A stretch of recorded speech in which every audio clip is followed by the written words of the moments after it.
ब्रह्मांड ही सब कुछ है। समय, स्पेस और मैटर सब कुछ इसी में समाहित है।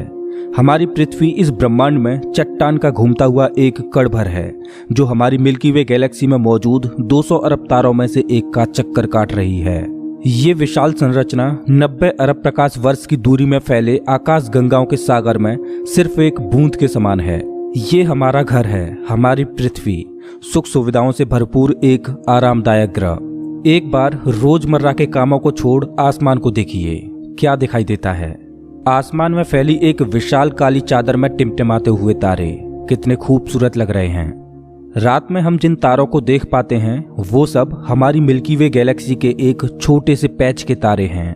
हमारी गैलेक्सी में हम यहाँ रहते हैं और रात के समय में हमें सिर्फ इस छोटी सी जगह के तारे दिखाई देते हैं। कितनी विशाल है हमारी गैलेक्सी, लेकिन क्या ब्रह्मांड के सापेक्ष में हमारी गैलेक्सी का कोई अस्तित्व है? नमस्कार दोस्तों, मैं हूं श्याम तोमर। स्वागत करता हूं आपका इस एपिसोड में, जिसमें हम ब्रह्मांड के आखिरी छोर तक का सफर करेंगे। तो अपनी सीट बेल्ट बांध लीजिए, क्योंकि हमारा ये सफर बहुत ही रोमांचक और खतरों से भरा होने वाला है। तो चलिए पृथ्वी की सतह से उड़ान भरते हैं और ब्रह्मांड के आखिरी छोर की ओर चलते हैं। जैसे जैसे हम पृथ्वी की सतह से ऊपर उठते जा रहे हैं, वैसे वैसे हमें पृथ्वी की सतह ब्लू स्फीयर की तरह दिखने लगी है। यह है इंटरनेशनल स्पेस स्टेशन, इंसानों द्वारा स्पेस में बनाई गई सबसे बड़ी चीज। ये 27,580 किलोमीटर प्रति घंटे की रफ्तार से पृथ्वी के चक्कर काट रहा है, जो कि पृथ्वी की सतह से लगभग 400 किलोमीटर ऊपर है। और ये 24 घंटे में लगभग 16 बार पृथ्वी के चारों ओर घूम जाता है। जैसे ही हम इंटरनेशनल स्पेस स्टेशन से और ऊपर जाते हैं, तो हमें इंसानों द्वारा बनाई गई कुछ और चीजें दिखाई देती हैं। सैटेलाइट्स। अंतरिक्ष में इंसानों द्वारा भेजी गई हजारों सैटेलाइट्स पृथ्वी का चक्कर काट रही हैं। सैटेलाइट्स का अंतरिक्ष में एक जाल सा बिछा हुआ है। चलिए और ऊपर चलते हैं। इतने ऊपर से पृथ्वी का नजारा तो देखिए, कितना खूबसूरत लग रहा है हमारा ये नीला ग्रह। हम पहुंच चुके हैं चांद के पास। हमसे पहले यहाँ पर 12 एस्ट्रोनॉट्स आ चुके हैं, जिनमें नील आर्मस्ट्रांग पहले व्यक्ति थे जो इसकी सतह पर उतरे थे, और उनके पैरों के निशान आज भी चांद की सतह पर देखे जा सकते हैं। चांद पर कोई वायुमंडल नहीं है, इस वजह से ये निशान सदियों तक ऐसे ही बने रहेंगे। हम अभी अपने घर से लगभग 4 लाख किलोमीटर दूर हैं और चंद्रमा से हमारा ग्रह कुछ इस तरह का दिखाई देता है। ऐसा लग रहा है जैसे अंतरिक्ष में एक ब्लू मार्बल रखी हो। चांद की सतह एक बैटल फील्ड की तरह लग रही है, जिसने पिछले अरबों सालों से कॉमेट्स और एस्ट्रॉइड्स की मार को झेला है। चांद का कोई वायुमंडल नहीं है जो कि कॉमेट्स या एस्ट्रॉइड्स को स्पेस में ही जला दे। सौभाग्य से हमारी पृथ्वी का वायुमंडल है जो हमें स्पेस से आने वाले खतरों से बचाता है। चलिए अंतरिक्ष में एक लंबी छलांग लगाते हैं। ये है हमारे सौर मंडल का सबसे चमकीला ग्रह वीनस। इसको पृथ्वी की छोटी बहन बोला जाता है, क्योंकि ये पृथ्वी की ही तरह रॉकी प्लैनेट है, जिसकी ग्रेविटी लगभग पृथ्वी के ही समान है। लेकिन ये ग्रह एक नर्क की तरह है, क्योंकि इस पर होती है भयंकर बारिश, पानी की नहीं बल्कि एसिड की। इसके एटमॉस्फेयर में जो बादल दिखाई दे रहे हैं वो सल्फ्यूरिक एसिड के हैं। हमारे सौरमंडल में सिर्फ वीनस ही एकमात्र ऐसा ग्रह है जिस पर सबसे ज्यादा ग्रीन हाउस इफेक्ट होता है। सूर्य की गर्मी इस पर आती तो है, लेकिन वापस नहीं जा पाती, जिस वजह से हीट इसके एटमॉस्फेयर के अंदर ट्रैप होकर रह जाती है। यही कारण है कि शुक्र ग्रह हमारे सौरमंडल का सबसे गर्म ग्रह है, जिसका तापमान 465 डिग्री सेल्सियस है। इसकी सतह पर काफी मात्रा में ज्वालामुखी मौजूद हैं, जो इस ग्रह को और ज्यादा खतरनाक बनाते हैं। इस एंग्री प्लैनेट पर कुछ भी सरवाइव नहीं कर सकता। चलिए अपनी जर्नी को और आगे बढ़ाते हैं। यह है सूर्य के सबसे पास मौजूद ग्रह मरकरी। इस ग्रह की धरती हमारे चंद्रमा जैसी नजर आती है, जिस पर बड़े बड़े गड्ढे मौजूद हैं। इस ग्रह के दिन और रात के टेम्परेचर में बहुत ज्यादा डिफरेंस है। रात के समय में इसका तापमान -170 डिग्री सेल्सियस पहुंच जाता है, तो दिन के समय में 400 डिग्री सेल्सियस को भी पार कर जाता है। चलिए आगे बढ़ते हैं। यह है हमारा भगवान। यही है जो अपनी ऊर्जा से पृथ्वी पर जीवन को चला रहा है। अगर ये ना होता तो हम ना होते। पृथ्वी से लगभग 150 मिलियन किलोमीटर दूर मौजूद ये तारा इतना बड़ा है कि इसमें लाखों पृथ्वियां समा जाएं। सूर्य इतना भारी है कि इसकी ग्रेविटी पूरे सोलर सिस्टम को कंट्रोल कर रही है। इससे निकलने वाली लपटें इतनी बड़ी होती हैं कि सूर्य की सतह से हजारों किलोमीटर ऊपर तक चली जाती हैं। चलिए अपनी यात्रा को आगे बढ़ाते हैं। यह है पृथ्वी का सबसे नजदीकी ग्रह मंगल। इसकी धरती लाल है, इस वजह से इसे लाल ग्रह भी बोला जाता है। वैज्ञानिक मंगल ग्रह के बारे में जानने के लिए बड़े ही उत्सुक हैं, क्योंकि वैज्ञानिक कहीं ना कहीं ये अनुमान लगाते हैं कि मंगल ग्रह हमारा पास्ट है। वैज्ञानिक मानते हैं कि अतीत में मंगल की धरती पर जीवन फला फूला होगा। मंगल की धरती पर भी सागर मौजूद थे, नदियां मौजूद थीं, इसका खुद का एक एटमॉस्फेयर था। लेकिन आज ये ग्रह वीरान और बंजर पड़ा है। आज वैज्ञानिक इस ग्रह पर सूक्ष्म रूप में ही सही बैक्टीरिया के रूप में जीवन खोजने में जुटे हैं और वैज्ञानिक इस ग्रह पर भविष्य में बस्तियां बसाने की सोच रहे हैं। अगर हम मंगल पर आए हैं तो हम इसे कैसे मिस कर सकते हैं। यह है ओलंपस मॉन्स, एक प्राचीन ज्वालामुखी। मंगल की धरती पर ज्वालामुखी से बना ये पहाड़ पृथ्वी की सबसे ऊंची चोटी माउंट एवरेस्ट से भी लगभग 3 गुना ऊंचा है और ये हमारे सोलर सिस्टम की सबसे ऊंची चोटी है। अगर मंगल की धरती से हम अपने ग्रह पृथ्वी को देखें तो ये कुछ इस तरह की दिखाई देती है। अब आगे की यात्रा थोड़ी सी डरावनी होने वाली है, क्योंकि अब हम एस्ट्रॉयड बेल्ट में प्रवेश कर रहे हैं, जो कि मंगल और बृहस्पति ग्रह के बीच मौजूद है। इसमें मौजूद हैं बड़ी बड़ी और विशालकाय चट्टानें, जो कि सूर्य के चारों ओर घूम रही हैं। इस एस्ट्रॉयड बेल्ट में इतनी बड़ी बड़ी चट्टानें मौजूद हैं कि अगर ये सब आपस में मर्ज हो जाएं, तो इनसे एक बड़े ग्रह का निर्माण हो सकता है। इस बेल्ट में इतने बड़े बड़े एस्ट्रॉयड्स मौजूद हैं कि इन पर एक बड़ा शहर बसाया जा सके। जैसा कि हम जानते हैं कि 4.5 बिलियन साल पहले हमारे सौर मंडल में ग्रह बने, लेकिन एस्ट्रॉयड बेल्ट में मौजूद ये मलबा जैसा का तैसा रह गया। एस्ट्रॉयड बेल्ट में मौजूद मलबा एक प्लैनेट बन सकता था, लेकिन एक बड़ी शक्ति ने इस मलबे को प्लैनेट नहीं बनने दिया, और वो शक्ति थी जुपिटर। जुपिटर की हाई ग्रेविटी ने एस्ट्रॉयड बेल्ट के एस्ट्रॉयड्स को प्लैनेट नहीं बनने दिया। जुपिटर हमारे सोलर सिस्टम का सबसे बड़ा प्लैनेट है और इसके ढेर सारे चंद्रमा हैं। ये इतना बड़ा है कि हमारे सोलर सिस्टम के अन्य सभी प्लैनेट्स को मिलाकर भी इतना बड़ा ग्रह नहीं बनाया जा सकता। ये है जुपिटर का ग्रेट रेड स्पॉट। ये लाल धब्बा जुपिटर की सतह पर सदियों से चला आ रहा है। ये एक विशाल तूफान है। ये रेड स्पॉट इतना बड़ा है कि इसमें 3 पृथ्वियां आ जाएं। जुपिटर एक गैसीय प्लैनेट है, इस वजह से इसकी सतह पृथ्वी की तरह ठोस नहीं है। अगर आप जुपिटर की सतह पर उतरे तो आप इसकी सतह पर खड़े नहीं हो सकते, बल्कि सीधे इसके अंदर चले जाओगे। जुपिटर जितना वायलेंट और विनाशकारी है, वहीं इसके चंद्रमा जीवन के पनपने के लिए आइडियल साबित होते हैं। जुपिटर के दर्जनों चंद्रमाओं में से एक है यूरोपा, जो कि पूरी तरह बर्फ की मोटी चादर से ढका हुआ है। वैज्ञानिक मानते हैं कि यूरोपा की सतह पर जमी हुई बर्फ के नीचे पानी तरल रूप में मौजूद है। इस पर पानी का तरल रूप में होना जीवन के होने की संभावनाओं को बढ़ा देता है। हमारे सोलर सिस्टम में बृहस्पति ग्रह के चंद्रमा यूरोपा पर वैज्ञानिक जीवन होने की प्रबल संभावनाएं जताते हैं। हमारा अगला पड़ाव है हमारे सौर मंडल का सबसे खूबसूरत प्लैनेट सैटर्न। शनि ग्रह के छल्ले इसकी सुंदरता में 4 चांद लगाते हैं, जो कि इसकी सतह से लाखों किलोमीटर ऊपर तक फैले हैं। शनि ग्रह को अपने सोलर सिस्टम का ताज माना जाता है। ये है शनि ग्रह का एक चंद्रमा टाइटन। इसका खुद का एक एटमॉस्फेयर है, इस पर हवा है, बारिश होती है, यहाँ तक कि इस पर ऋतुएं भी बदलती हैं। इस पर नदियां और सागर मौजूद हैं। ये चंद्रमा देखने में लगभग पृथ्वी की ही तरह है, लेकिन इस पर जो नदियां और सागर हैं वो पानी के नहीं बल्कि लिक्विड नेचुरल गैस के हैं। अगर हम किसी भी तरह इस नेचुरल गैस को पृथ्वी पर ला पाएं तो ये इतनी ज्यादा है कि हजारों सालों तक ये हमारे शहरों को रोशन कर सकती है। वैज्ञानिक अनुमान लगाते हैं कि अरबों साल बाद जब सूर्य गर्माने लगेगा और एक रेड जाइंट बन जाएगा, तब टाइटन हैबिटेबल जोन में होगा। उस समय टाइटन पर पृथ्वी जैसी परिस्थितियां मौजूद होंगी। इस वजह से वैज्ञानिक टाइटन को भविष्य की पृथ्वी मानते हैं। अभी हम अपने घर से इतने दूर आ चुके हैं कि यहाँ से हमारी पृथ्वी एक डॉट की तरह दिखाई देती है। अब जैसे जैसे हम अंतरिक्ष की गहराई में और आगे बढ़ते जाएंगे, वैसे वैसे पृथ्वी हमारी आंखों से ओझल होती जाएगी। हमारा अगला पड़ाव है यूरेनस। प्राचीन समय में यूरेनस और नेपच्यून के बारे में कोई भी जानकारी नहीं थी, जब तक कि टेलीस्कोप का आविष्कार नहीं हुआ। हमारी सौर व्यवस्था का सबसे आखिरी प्लैनेट है नेपच्यून। हमारा सोलर सिस्टम बहुत बहुत बड़ा है, लेकिन नेपच्यून के बाद भी हमारा सोलर सिस्टम खत्म नहीं हो जाता।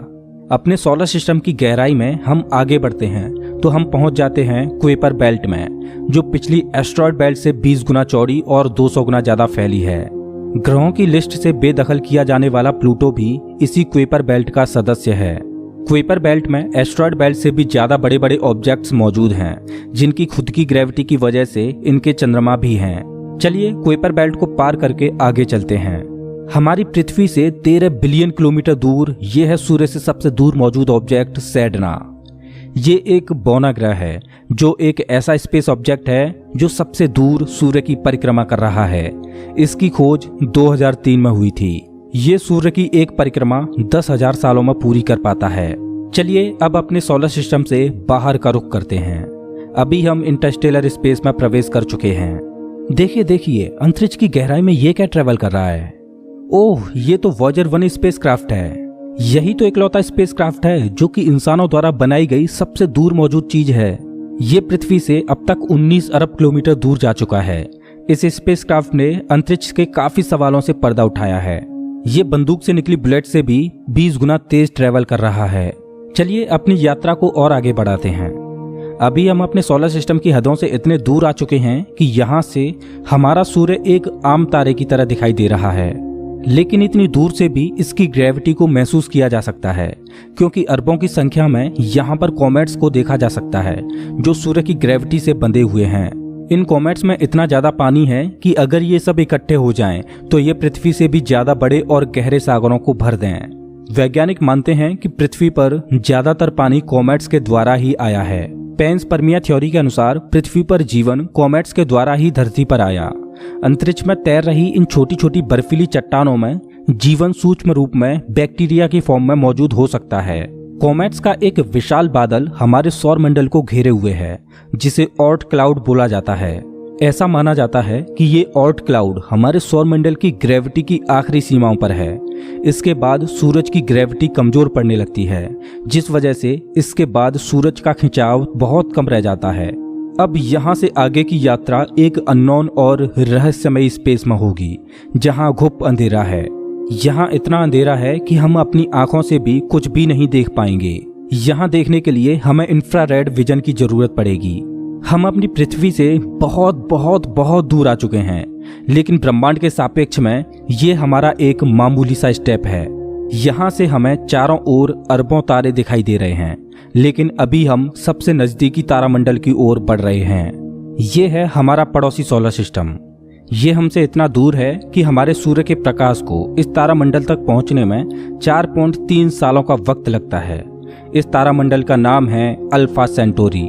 इस तारामंडल में 3 तारों का समूह है, जिनमें अल्फा सेंटोरी ए और अल्फा सेंटोरी बी तारे आपस में बाइनरी स्टार सिस्टम के तहत जुड़े हुए हैं। इस तारामंडल में प्रॉक्सिमा सेंटोरी बी नामक ग्रह मौजूद है, जो पृथ्वी की ही तरह हैबिटेबल जोन में है और इस ग्रह पर एलियन लाइफ मौजूद हो सकती है।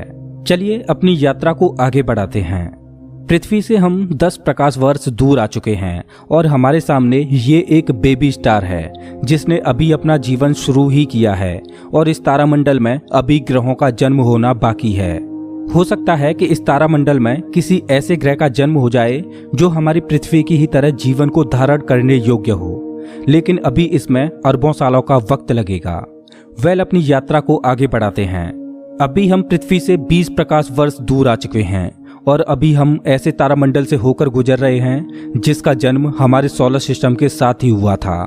इस तारे का नाम है ग्लीस 581 और इसकी सबसे बड़ी खास बात यह है कि इस तारे का चक्कर लगा रहा है एक ऐसा ग्रह जो हमारी पृथ्वी से बिल्कुल मेल खाता है और इस ग्रह पर एलियन सिविलाइजेशन होने की प्रबल संभावना है। वैसे तो हमारी मिल्की वे गैलेक्सी में अरबों तारे हैं, जिनकी यात्रा करना तो दूर, उनको पूरे जीवन काल में गिनना भी संभव नहीं है। तो चलिए अपनी यात्रा को आगे बढ़ाते हुए मिल्की वे गैलेक्सी से बाहर निकलते हैं। ये है हमारी मिल्की वे गैलेक्सी, जो अरबों तारों का घर है, जिनमें से हमारा सूर्य भी एक है। ये गैलेक्सी इतनी विशाल है कि अगर इसके एक छोर से प्रकाश ट्रेवल करे तो लाइट को भी इसके एक छोर से दूसरे छोर तक पहुंचने में 1,05,700 सालों का समय लगेगा।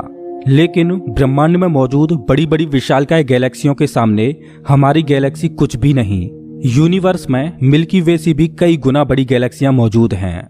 तो चलिए अपने सोलर सिस्टम और अपनी गैलेक्सी को पीछे छोड़ते हुए इंटर गैलेक्टिक स्पेस में प्रवेश करते हैं। इंटर गैलेक्टिक स्पेस में प्रवेश करके हमें दूर दूर तक अरबों गैलेक्सियां दिखाई दे रही हैं, लेकिन ये सभी गैलेक्सियां झुंड में हैं और ये है हमारी गैलेक्सियों का झुंड, जिसमें हमारी गैलेक्सी मिल्की वे और अन्य पड़ोसी गैलेक्सियां मौजूद हैं।